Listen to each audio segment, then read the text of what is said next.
अब इस लट लकार के वर्तमान काल के रूप किसी न किसी धातु के साथ में रूप जरूर बनेंगे, क्योंकि जिस प्रकार से अंग्रेजी में आप मेन वर्ब मुख्य क्रिया का प्रयोग करते हैं उसी प्रकार से संस्कृत में आप धातु का प्रयोग करेंगे, क्योंकि किसी के लिए काम का होना तो आवश्यक काम का होना होगा तभी उस वाक्य की पूर्ति होगी, अन्यथा उस वाक्य की पूर्ति नहीं हो सकती है।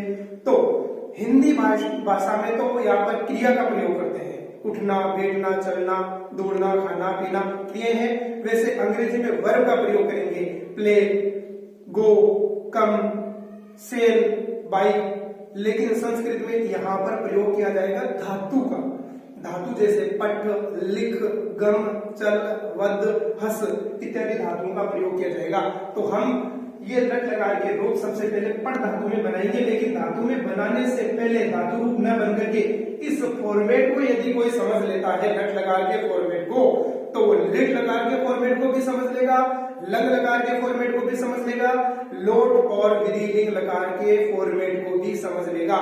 रटा हुआ सबने रटा होगा। पठती, पठतः, पठन्ति, पठसी, पठथः, पठत, पठामी, पठावह, पठामह। इनको रटा अच्छी तरह से होगा, लेकिन पठती है क्या भला, पठथः है क्या, पठत, पठामी, पठावह जो भी है, फिर आगे लिट लकार में पठिष्यति, पठिष्यतः, पठिष्यन्ति है क्या, इनको कभी समझा नहीं। अगर इनको प्रॉपर्ली समझ जाते हैं इनका शाब्दिक अर्थ, तो हमें किसी प्रकार की कोई दिक्कत नहीं होती। लेकिन एक बार मैं आपको डिटेल से इस फॉर्मेट को समझाता हूँ। अगर आप इस फॉर्मेट को समझने की कोशिश करेंगे तो आपको बाकी अन्य जो रूप है केवल रूप रटने होंगे, लेकिन उनको वो है किसके लिए प्रॉपर किस समझ में आया ये अपने आप समझ में आ जाएगा।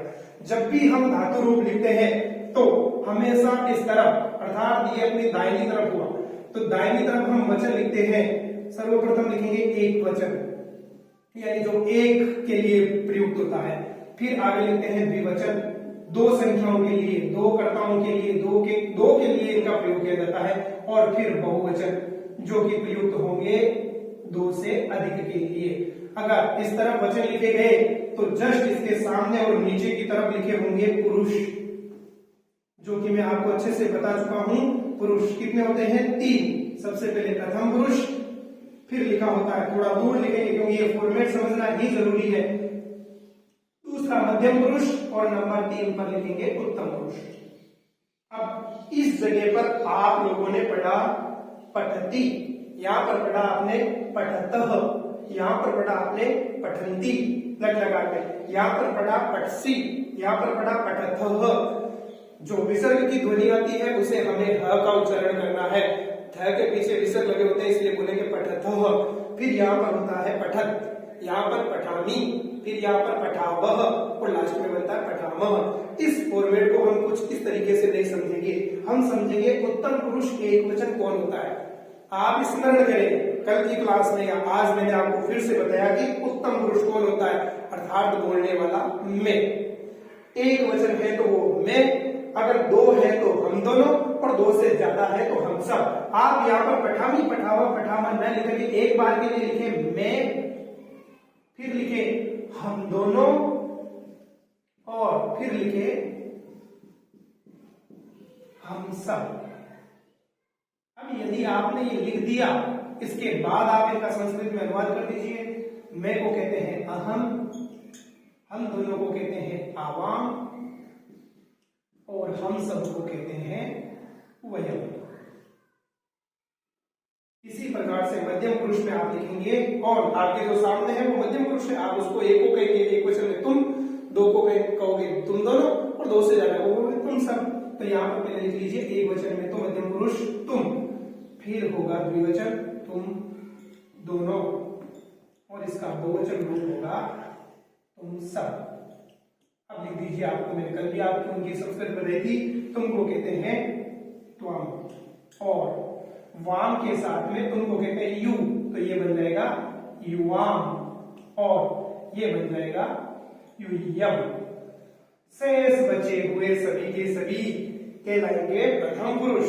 संख्या 1 है तो एक वचन, संख्या 2 है तो द्विवचन, और 2 से ज्यादा है तो बहुवचन। उदाहरण के लिए फिर से वही लिख लेते हैं, जैसे एक तो उदाहरण के लिए वह, या फिर लिख लेते हैं यह, या किसी का नाम आदि होगा तो वो भी आप लिख लेते हैं। वह 3 प्रकार का होता है, एक पुल्लिंग के लिए, एक स्त्रीलिंग के लिए और नपुंसकलिंग के लिए। तो उसको कहेंगे श, स्त्रीलिंग में श और नपुंसकलिंग में तत्। ये याद जरूर करने पड़ेंगे एक बार समझने के लिए। यह 2 प्रकार से होता है, एक इदम शब्द में और एक एतत् शब्द में। एतत् शब्द में बनेगा एषः, स्त्रीलिंग में एषा और नपुंसकलिंग में बनेगा एतत्। या किसी का नाम ले लीजिए, बालक ले लीजिए, कुछ भी ले लीजिए, बालक ले लीजिए, बालिका और नपुंसकलिंग के लिए ले लीजिए पुस्तकम। बहुत सारे, अब कितनों की बात की जाए, बहुत सारे होंगे। प्रथम पुरुष, एक वचन, द्विवचन, बहुवचन। इसी का बना लीजिए द्विवचन रूप स के बाद में तव, और ये बन जाए स तव ते, फिर शा ते और ताह, फिर तत् ते और तानी। इनका मतलब होगा वह, दोनों, और इनका मतलब होगा वे सब। इसको बदलते हैं द्विवचन में, सेम सिमिलर है, इससे बिल्कुल मिलता जुलता रूप है।